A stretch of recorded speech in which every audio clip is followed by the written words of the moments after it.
नमस्कार, नेपाल वर्ल्ड टेलिभिजनको समाचारमा यहाँहरूलाई स्वागत छ। म राम रुवाली। अब समाचार सुरु गरौँ। अहिलेसम्म तयार पारिएका समाचारहरूको प्रमुख हेडलाइन्सहरूबाट। अस्ट्रेलियाको सिडनीमा पनि नेपाली कम्युनिटी भवन निर्माणको टुङ्गो। अस्ट्रेलियाको राजनीतिमा अब नेपाली मूलका मानिसहरूको पनि प्रवेश।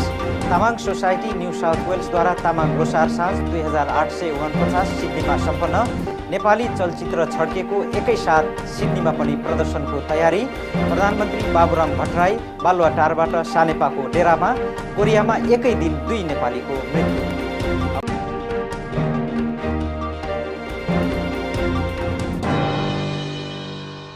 अब अस्ट्रेलियाको सिडनीमा पनि नेपाली सामुदायिक भवन बन्ने कुराको आधिकारिक टुङ्गो लागेको छ।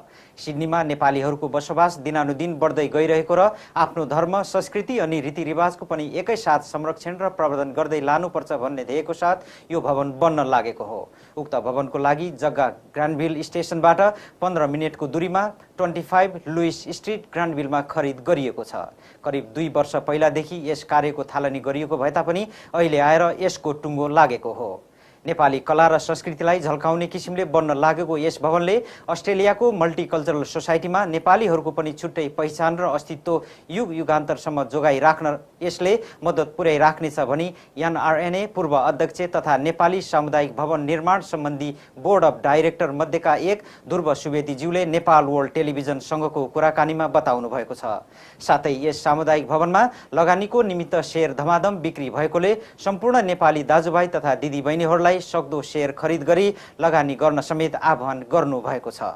हामी नेपालीहरूले विगतका केही वर्षदेखि परिकल्पना गरेको नेपाली सामुदायिक भवन निर्माणको कामको लागि महत्त्वपूर्ण डिसिजनका साथ एक स्टेप अगाडि बढिसकेको अवस्थामा हामी नेपाली समुदायका महानुभावहरूलाई यस पुनित कार्यमा सकेसम्म बढी शेयर खरिद गरेर यस प्रोजेक्टलाई चाहिँ सफल गराउनको लागि हार्दिक अनुरोध गर्दछौँ र यसका लागि विभिन्न मिडियाका साथीहरूले यो प्रचार कार्यमा सहयोग गर्नुभएको छ। त्यसैगरी नेपाल वर्ल्ड टेलिभिजनले जुन यो नेपाली सामुदायिक भवन निर्माणको सम्बन्धमा महत्त्वपूर्ण प्रचार गर्ने काम गर्नुभएकोमा यहाँहरूलाई पनि पुनः धन्यवाद।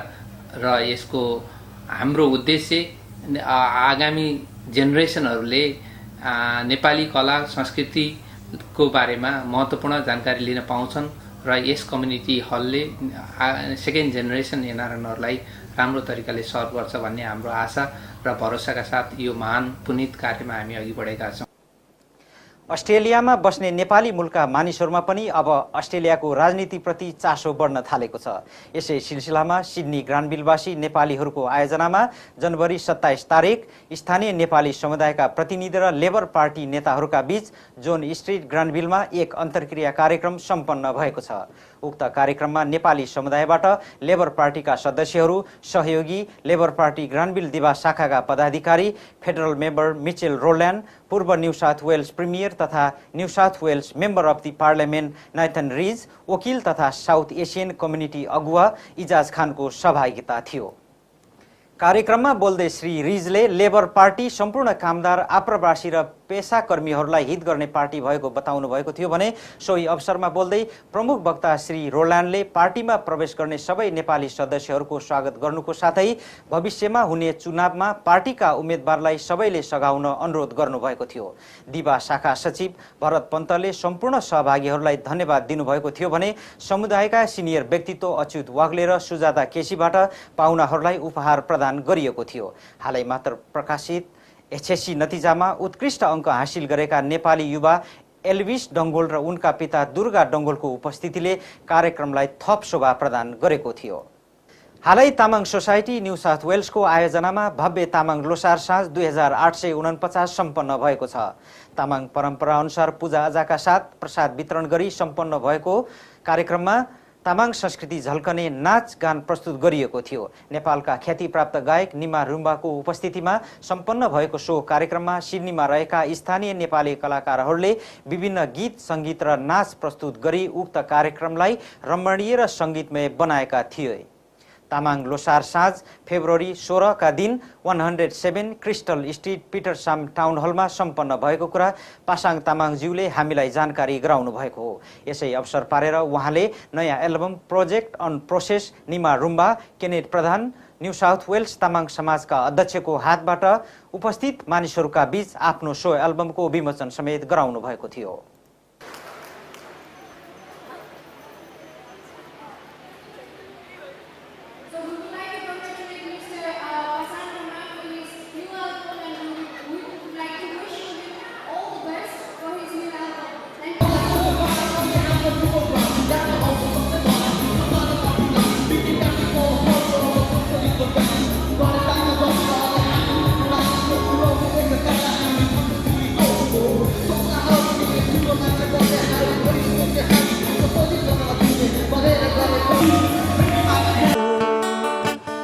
हाम्रो पहिचानै के होला अझै पनि माया ममता छैन भने भोलि हाम्रो देश हाम्रो नहोला खाको नानीमा आहा आहा सन्नानी तिमीलाई सजाइसकेछु मेरो मुटुभित्र सानो घरमा आहा आहा अब फुल एउटा टिपी प्रेम पत्र एउटा लेखी अब फुल एउटा टिपी प्रेम पत्र एउटा लेखी आजै साँझ तिमीलाई भेटी मेरा सारा व्यथा पुग्न बाँकी छ मेरा सारा मनाङ मर्स्याङ्दी क्लब तथा नेपालीज पार्टी इन अस्ट्रेलियाको संयुक्त आयोजनामा नेपाली चलचित्र छड्केको प्रदर्शन आउँदो फेब्रुअरी 23 र 24 तारिकका दिन इभेन सिनेमा हल जर्ज स्ट्रिटमा एकैसाथ भव्य प्रदर्शन हुन लागेको छ। ग्याङस्टर थ्रिलर शैलीको महँगो लगानीमा फर्स्ट लभ तथा लुट जस्ता व्यावसायिक रूपमा सफल चलचित्र निर्माण गरिसकेका निर्माता द्वय माधव वाग्ले तथा नरेन्द्र महर्जनद्वारा संयुक्त रूपमा निर्माण गरेको यो चलचित्रमा लोकप्रिय कलाकारका प्रस्तुतिको कारणले पनि आशा गरे भन्दा बढी सफल हुने कुराको अपेक्षा गरिएको छ। यस चलचित्रमा सौगात मल्ल, रबिन तामाङ, दयाहाङ राई, अर्पण थापा, नम्रता श्रेष्ठ, सुनिल पोखरेल आदि कलाकारले अभिनय गरेका छन्।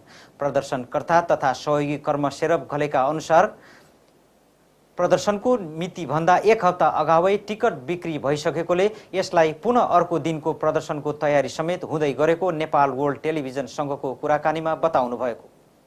यस चलचित्र हेरिसकेपछिको दर्शकको प्रतिक्रिया र प्रदर्शनको विस्तृत जानकारीको लागि नेपाल वर्ल्ड टेलिभिजनको अर्को हप्ताको समाचार अवश्य हेर्न नभुल्नुहोला।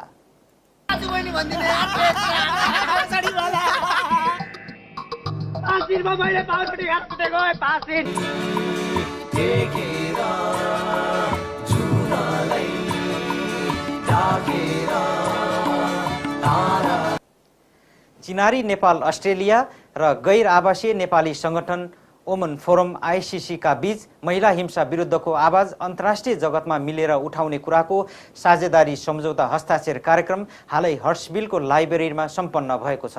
यसमा चिनारी नेपाल अस्ट्रेलिया तर्फबाट रिचा धिताल, गंगा नेमकुल र गैर आवासीय नेपाली संगठन अस्ट्रेलियाका अध्यक्ष गणेश केसी तथा ओमन फोरमका संयोजक रञ्जु थापाजीको उपस्थिति थियो। Gender-based issues. Chinari Nepal Inc. is a non-profit organization working to introduce Nepal and its customs, culture, heritage, religion and tradition to people around the world. Its major objective is to promote Nepal locally through involvement with the local communities, clubs and programs. The non-resident Nepali Association Women Forum, hereinafter referred to as NRNWF, and the Chinari Nepal Inc., hereinafter referred to as ChinNep, have agreed to enter into memorandum of understanding and work together in carrying out campaign on violence against women. Both parties agreed to support and conduct various activities related to the campaign as mentioned below. Collect signature from Nepalese residing in Australia to pressurize the Nepali government to formulate law and order in minimizing violence against women. Conduct awareness and informative programs on minimizing violence against women in Nepal and also in Australia. Organize and or participate in non-political protest programs supported by general public to draw the attention of concerned authorities in Nepal and Australia. prepare informative and awareness audio-video program to be aired in different parts of Nepal, which is also to be made available for online international listeners and viewers. Raise funds to support the campaigning against gender-related violence by conducting various events in Kathmandu, Nepal and Sydney, Australia. Work together to garner international women's participations and support for the movement. Either party may request changes to this MOU.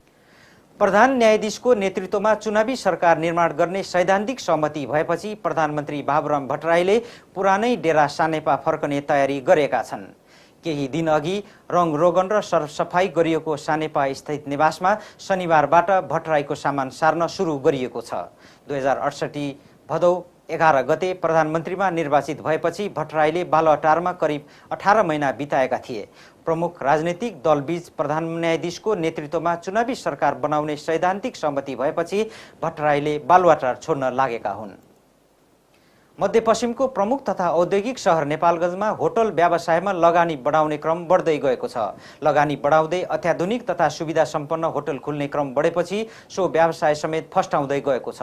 विगतको तुलनामा शान्ति सुरक्षाको अवस्थामा सुधार आएको र सरकारी तथा गैर सरकारी निकायका कार्यक्रम समेत बढ्न थालेपछि नेपालगञ्जमा होटल व्यवसायमा लगानी थपिने र नयाँ होटल खुल्ने क्रम पनि सुरु भएको हो। होटल व्यवसाय फस्टाउन थालेपछि एकातिर अत्याधुनिक होटल खुल्ने क्रम बढेको छ भने अर्कोतिर नाम चलेका पुराना होटलहरूले समेत थप लगानी गरी क्षमता र सुविधा वृद्धि गर्नुको साथै यी होटलहरूले पर्यटकको आकर्षणका लागि नेपालगञ्जमा पहिलो पटक क्यासिनो समेत भित्राएका छन्। वैदेशिक रोजगारीका लागि दक्षिण कोरियामा रहेका 2 नेपालीको मृत्यु भएको छ। सोल स्थित नेपाली दूतावासका अनुसार मृत्यु हुनेमा भैरवका श्याम कुमार गैरे 36 र बिर्तामोडका राजेश कुमार राई छन्। सोल स्थित नेपाली दूतावासका अनुसार 4 महिना अघि भ्रमण भिसामा आएका उनीहरूको सुतेकै कोठामा मृत अवस्थामा फेला परेका हुन्। कोरियाको गङ्गनम स्थित हानानी स्थित कम्पनीकै कोठामा मृत अवस्थामा भेटिएका थिए। प्रहरीले उनको मृत्युको कारण हृदयघात भएको बताएको छ। त्यस्तै कोरियाकै छनान अन्सानमा झापा बिर्तामोडका राजेश कुमार राईको बर्मेली नागरिकको आक्रमणबाट मृत्यु भएको छ। पाकिस्तानको दक्षिण पश्चिम क्षेत्र क्योटामा गराइएको विस्फोटमा मृत्यु हुनेको संख्या 63 पुगेको छ। विस्फोटमा 180 जना घाइते भएका छन्। मृत्यु हुनेको संख्या अझै बढ्न सक्ने अधिकारीहरूले बताएका छन्। पाकिस्तानी प्रहरीका अनुसार सिहा बाहुल्य क्षेत्रमा रिमोट कन्ट्रोलबाट विस्फोट गराइएको थियो। सुन्नी विद्रोही लश्कर ए भागिबीका प्रवक्ताले आक्रमणको जिम्मा लिएको बीबीसीले जनाएको छ। हवस् त, नेपाल वर्ल्ड टेलिभिजनद्वारा प्रसारण भएको समाचार अहिलेलाई यति नै। अर्को हप्ता म विविध समाचारका सामग्रीहरू लिएर यहाँहरू समक्ष उपस्थित हुनेछु। तबसम्मका लागि नेपाल वर्ल्ड टेलिभिजनका सम्पूर्ण टिम लगायत मलाई बिदा दिनुहोस्। नमस्कार।